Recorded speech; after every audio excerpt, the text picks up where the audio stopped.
উদ্ভ্রান্ত সেই আদিম যুগে স্রষ্টা যখন নিজের প্রতি অসন্তোষে নতুন সৃষ্টিকে বার বার করছিলেন বিধ্বস্ত, তার সেই অধৈর্যে ঘন ঘন মাথা নাড়ার দিনে রুদ্র সমুদ্রের বাহু প্রাচীর ধরিত্রীর বুকের থেকে ছিনিয়ে নিয়ে গেল তোমাকে।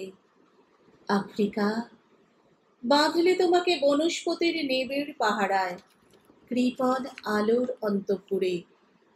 সেখানে নিভৃত অবকাশে তুমি সংগ্রহ করছিলে দুর্গমের রহস্য, চিনছিলে জল স্থল আকাশের দুর্বোধ সংকেত। প্রকৃতির দৃষ্টি অতীতে জাদু মন্ত্র জাগাচ্ছিল তোমার চেতনাতীত মনে। বিদ্রুপ করছিলে ভীষণকে বিরূপের ছদ্মবেশে, শঙ্কাকে চাচ্ছিলে হার মানাতে, আপনাকে উগ্র করে বিভীষিকার প্রচণ্ড মহিমায় তাণ্ডবের দুন্দুভি নিনাদে। হায় ছায়াপ্রীতা, কালো ঘোমটার নিচে অপরিচিত ছিল তোমার মানব রূপ। উপেক্ষার আবিল দৃষ্টিতে এলো ওরা লোহার হাতকড়ি নিয়ে, নখ যাদের তীক্ষ্ণ তোমার নেকড়ের চেয়ে।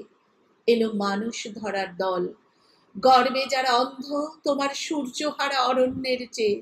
সভ্যের বর্বর লোভ নগ্ন করলো আপন নির্লজ্জ অমানুষতা। তোমার ভাষাহীন ক্রন্দনে বাষ্পাকুল অরণ্য পথে পঙ্কিল হলো ধুলি, তোমার রক্তে অশ্রুতে মিশে। দস্যু পায়ের কাঁটা মারার জুতোর তলায় বিভৎস কাদার পিণ্ড চিরচিহ্ন দিয়ে গেল তোমার অপমানিত ইতিহাসে। সমুদ্র পাড়ে সেই মুহূর্তেই তাদের পাড়ায় পাড়ায় মন্দিরে বাজছিল পূজার ঘণ্টা। সকালে সন্ধ্যায় দয়াময় দেবতার নামে শিশুরা খেলছিল মায়ের কোলে। কবির সঙ্গীতে বেজে উঠছিল সুন্দরের আরাধনা। আজ যখন পশ্চিম দিগন্তে প্রদোষকাল, ঝঞ্ঝা বাতাসের ঊর্ধ্বশ্বাস, যখন গুপ্ত গহ্বর থেকে পশুরা বেরিয়ে এলো, অশুভ ধ্বনিতে ঘোষণা করলো দিনের অন্তিম কাল। এসো যুগান্তের কবি, আসন্ন সন্ধ্যার শেষ রশ্মিপাতে দাঁড়াও ওই মানহারা মানবীর দ্বারে।